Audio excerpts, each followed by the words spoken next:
भाइयों और बहनों, मैं सारंग अवस्थी, सहारा इंडिया गोविंद नगर का एक कार्यकर्ता हूँ। पिछला वीडियो में भी अपना परिचय मैंने दिया था। आज हमारे मित्र सत्य प्रकाश शर्मा, जो इस सहारा की लड़ाई को बहुत बारीकी से और बराबर हमारे साथ रह रहे हैं, पिछले वीडियो में किसी कारणवश हमारे साथ नहीं आए थे। आप लोग भी पूरे कानपुर में इनको जानते हैं कि सहारा के कितने जुझारू कार्यकर्ता रहे और 20 सालों से कार्य कर रहे थे। भाइयों, मैं आप लोगों को उस वीडियो में एक बात बताना चाहता था।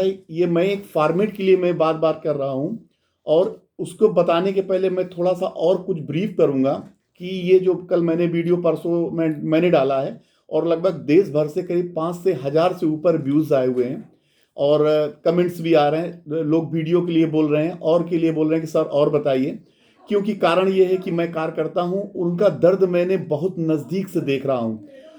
आप विश्वास नहीं करेंगे, जब मैंने परसों रात में वीडियो डाला है और घर पहुंचने की दूरी 15-20 मिनट की है, मुझे 1.5 घंटे लगे थे।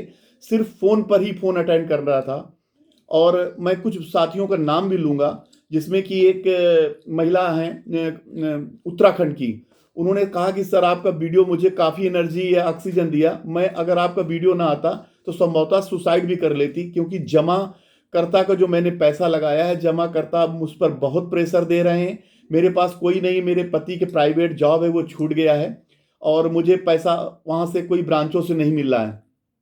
दूसरा आया था बोकारो से आया था। इसलिए मैं बता रहा हूं कि सर, ये दर्द है, ये जमा कार्यकर्ताओं का दर्द है, जो अपना कार्यकर्ता भाई समझ के वो लोग मेरे पास कर रहे हैं।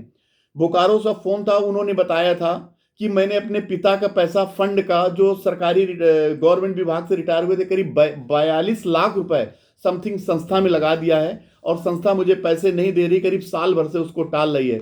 घर वाले ताना मारते हैं, तो ऐसा लगता है कि सर मैं कहीं मर जाऊं। तो भाइयों, मैं इन बातों को बताने का कारण यह है कि भाइयों, आप लोग शिद्दत से लड़िए, मरने की कोई ज़रूरत नहीं है। इस जो मैंने अभी आपको पिछले पत्र में अनियमित जमा योजना पाबंदी बताया था, उस पर बहुत जल्दी सरकार काम करेगी, और हम लोग इतना सरकार को विवश करेंगे, सिस्टम को विवश करेंगे कि उसी में एफआईआर लॉन्च की जाए। इसलिए जो लोग अगर मन में कोई भावना ला रहे हैं कि हम सुसाइड करेंगे, मर जाएंगे, जमाकर्ता मुझे परेशान हो कर रहे हैं, तो भाइयों, मैं आपसे निवेदन करना चाहता हूं कि मन में कोई भी निराशा न लाइए। हम दोनों लोग पूरे कानपुर में तहलका, क्या पूरी सिटी को हिला के रख दिया है। 4 एफआईआर मैंने आपको बताया भी था, कैसी कैसी एफआईआर मैंने लोगों ने कराई हुई हैं, उस पर इम्प्लीमेंट कर रहे हैं। गोविंद नगर में एफआईआर नंबर 0466, जिसको मैंने 16/12 को हम दोनों ने रात में दर्ज कराया था। रात 12 बजे मुझे एफआईआर की कॉपी मिली थी, क्योंकि पूरे प्रबंध तंत्र ने हम लोगों को एफआईआर न होने की वजह से पूरा शासन को खरीद रखा था। लेकिन अथक प्रयासों से रात 12 बजे हम लोगों को गोविंद नगर में सफलता मिली थी। एफआईआर कॉपी हम लोगों ने ली की और फेसबुक पर उसको लाइव भी किया था। साथ में हमारे मित्र हैं, इनके द्वारा हम लोग ने, दोनों लोगों ने एफआईआर दर्ज कराई थी। बताना ये मैं चाहता हूं कि सर, गोविंद नगर में जो मैंने एफआईआर कराई है, करीब 4 करोड़ की एफआईआर है, और अब वादी भी मैं हूं, और हमारे मित्र सत्यप्रकाश जी हैं, दोनों लोगों के ही वादी हैं। और बराबर मैं थाने में जाके ट्रेस कर रहा हूं, विवेचक को बता रहा हूं, लेकिन उन लोगों की जो कार्यशैली है वो सर बहुत ही निराशाजनक है। ऐसा लगता है कि उन पर ऊपर कोई आका बैठा हुआ है, जो ये इस कार्रवाई के लिए रोक रहा है। संबंधित मैनेजर गोविंद नगर का हम लोगों को धमकी देता है। मैं आपको इसलिए बता रहा हूं क्योंकि मैं 12 मार्च को एक आंदोलन कर रहा हूं, जिसका जिक्र मैंने किया। भाइयों, ये पूरा आंदोलन कानपुर को फोकस इसलिए कर रहा हूं कि देश में सभी व्यूज आ रहे हैं। कानपुर के लोग आज भी कार्यकर्ता निकल के मुझसे बात नहीं कर रहे हैं। हो सकता है उनका कोई ईगो प्रॉब्लम हो, ना करना चाहते हैं, लेकिन अगर बात नहीं कर रहे हैं तो आगे आने की कोशिश करें। मुझसे ना करें, हमारे मित्र से करें। हो सकता है हमको ना पसंद करते हो या इनको ना करते हो, लेकिन वो जमाकर्ताओं की हित के लिए बाहर निकलें। वो आज भी जमाकर्ताओं को गुमराह कर रहे हैं, आज भी कुछ पैसा जमा कर रहे हैं, चाहे वो गोविंद नगर हो, किदोई नगर हो, फ्रेंचाइजी हो, पैसा कुछ ना कुछ जमा हो रहा। भाइयों, मैं एक बात और कहना चाहता हूं, अभी मेरे पास बहुत रिसर्च ऐसी ऐसी आई हैं, अभी मैं आप लोगों को बता रहा हूं। पहले तो मैं एक फॉर्मेट पर आ जाता हूं, जिसको मैंने कल ही कहा था कि बहुत कार्यकर्ता या जमाकर्ता मुझसे पूछ रहे हैं कि सर, मुझे कुछ भी नहीं मालूम है, मैं एफआईआर कैसे कराऊं। भाइयों, मैं बताना चाहता हूं, आप मैं फॉर्मेट डाल रहा हूं, जिसमें कि आप संबंधित थाने को एक लेटर देंगे। वो लेटर 3 जगह जाएगा। श्रीमान थाना प्रभारी जनपद कानपुर, अपने अपने जनपद का नाम, विषय, सहारा कंपनी सोसाइटी द्वारा आपराधिक षड्यंत्र रचते हुए योजना बनाकर धोखाधड़ी से ठगी कर लेने के विरुद्ध मुकदमा दर्ज कराने के संदर्भ में महोदय निवेदन है प्रार्थी डॉट डॉट पिता या पति का नाम निवासी। ये मैं लेटर डाला हूं, सिर्फ एक मजनून उसका जल्दी से पढ़ देता हूं जो आप कुछ समझ जाएं। सोसाइटी के संचालकों ने आपराधिक षड्यंत्र के तहत ठग लिया है। उस सोसाइटी कंपनी का नाम के माध्यम से पता चला था जिसमें संचालकों और कर्मचारियों के द्वारा बताया गया था कि अपनी जमा राशि के दुगना धन मिलता है, साथ में बीमा, पेंशन, भविष्य निधि, अन्य लाभांश मिलते हैं। और बताया गया कि सोसाइटी से वित्त मंत्रालय एवं कृषि मंत्रालय एवं सहकारिता विभाग से अप्रूव्ड है। इन लोगों ने बहुत सारे हमें सरकारी दस्तावेज दिखाए थे, हूबहू सरकारी, और बताया कि यहां जमा करेंगे तो पैसा जीवन भर सुरक्षित रहेगा। हमारी संस्था सरकारी मान्यता प्राप्त है, आपके साथ कोई धोखाधड़ी नहीं होगी। मैं इसी कंपनी के झांसे में आकर अपनी जमा पूंजी एफडी मंथली डेली डिपॉजिट के रूप में कंपनी में जमा कर दिया। जब भुगतान का समय आया तो संस्था पर जाने पर भुगतान न करने और अभद्र व्यवहार करके ऑफिस से भगा देते हैं, जिससे हमारे पैसे लगभग डूब चुके हैं। महोदय, सहारा के ठगी मामले में अपनी जमा पूंजी डूब जाने के कारण मैं घोर विपत्ति में हूं। कंपनी ने मुझे ही नहीं, देश के करोड़ों लोगों को ठगा है। तनाव व कर्ज के कारण मैं आत्महत्या की कगार पर हूं। संस्था ने मेरे साथ जो ठगी की है वह किसी राष्ट्रीय आपदा से कम नहीं है। मैं व मेरा परिवार इस राष्ट्रीय आपदा व संगीन अपराध से पीड़ित है। इसलिए मुझे मुआवजा योजना क्षतिपूर्ति अधिनियम के अनुसार मुआवजा राज्य सरकार से पाने का संपूर्ण अधिकार है। सरकार मेरी या मेरे परिवार को ना ही मेरी मेहनत की कमाई को इस संस्था से वापस करा रही है और ना ही मुआवजे का भुगतान कर रही है, जो अन्याय है। अनियमित जमा पाबंदी योजना 2019-20 सभी राज्यों में लागू हो गया है, क्योंकि जिस दिन संविधान में कोई भी कानून बनता है तो भाइयों दोस्तों उसी दिन से इंप्लीमेंट पूरे देश या राष्ट्र संघ में सब जगह उसको लागू हो जाता है। बेनीमा अनरेगुलेटेड डिपॉजिट स्कीम 2019-20 के अनुसार मेरी डूबी हुई रकम या ठगी हुई धनराशि का 2 से 3 गुना तक 180 कार्य दिवस में ट्रायल कंप्लीट करके भुगतान करने के लिए बाध्य है।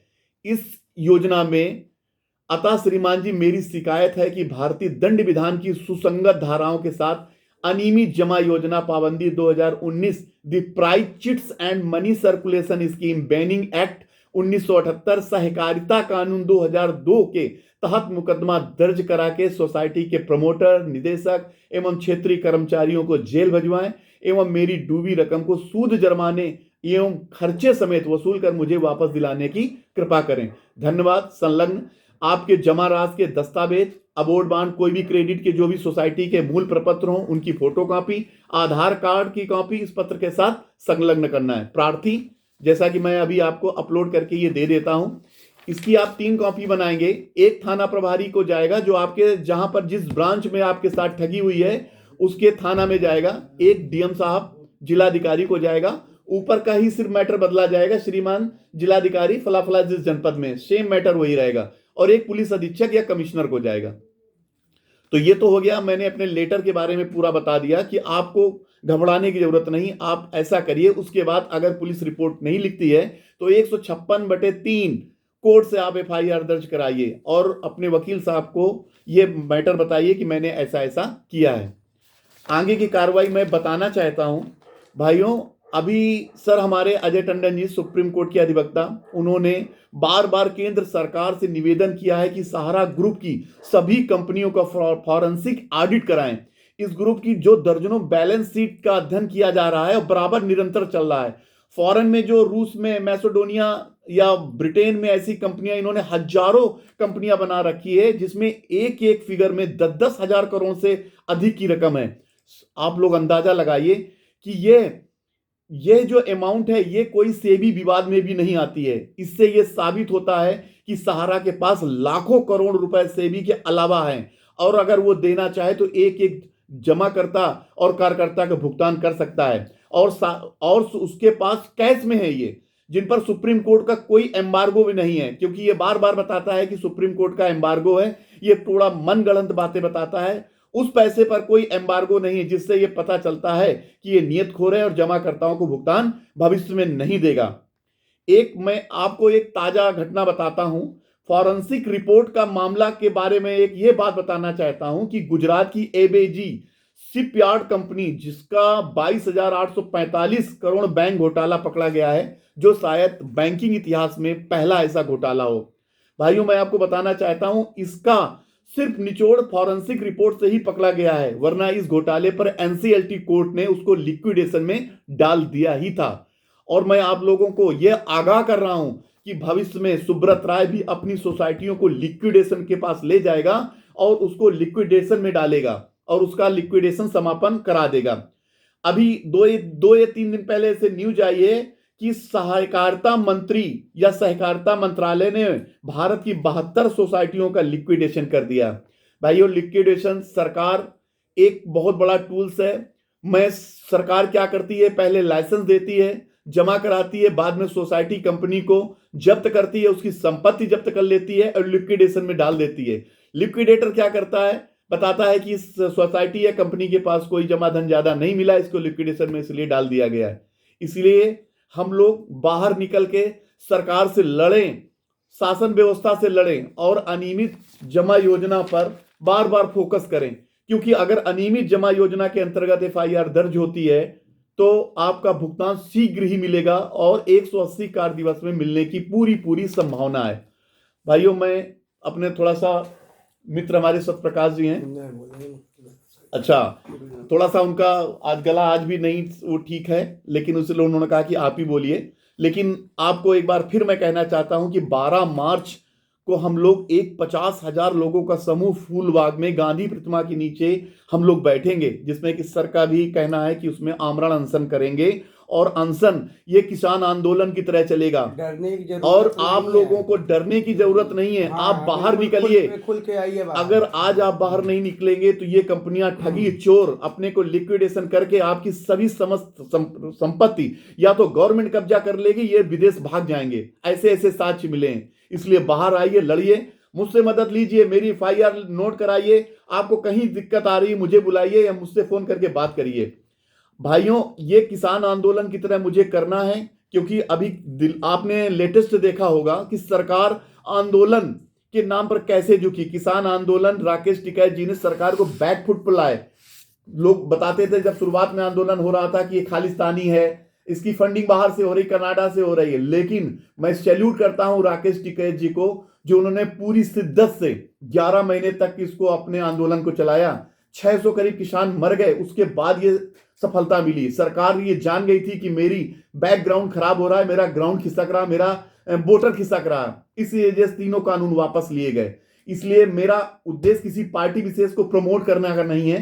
मेरा उद्देश्य सिर्फ जमा करता हूं और कार्यकर्ताओं को बचाना है। भाइयों अगर मैं चाहता हूं कि फूलबाग में एक बार हम लोग शिद्दत से 50,000 20,000 लोग इकट्ठे हो जाएं, अपने भुगतान करें, मांग करें कि मेरी कानपुर के ये सभी लोग, लगभग कानपुर की जनसंख्या 50 लाख है, और अगर 1 लाख 2 लाख और कम से कम 15 से 20 लाख लोग इसमें डायरेक्ट या इनडायरेक्ट रूप में इसमें निवेशक या जमाकर्ता कार्यकर्ता के रूप में, और अगर हमारा साथ 1 लाख 2 लाख भी आ गए तो हम शासन प्रशासन को बिल्कुल हड़कंप मच जाएगा और जितनी एफआईआर हैं सभी का भुगतान होगा और सरकार को मजबूरन कदम उठाना पड़ेगा। डायरेक्टरों को जेल भेजेंगे, चाहे वो आरएम हो, चाहे जोनल मैनेजर हो या सेक्टर मैनेजर हो, फ्रेंचाइजी ओनर, सभी जेल में जाएंगे। लेकिन आप लोगों से एक निवेदन है, हाथ जोड़ के निवेदन है कि 12 मार्च के मेरे आंदोलन को आप लोग आगे आइए और उसको सफल बनाइए। धन्यवाद भाइयों।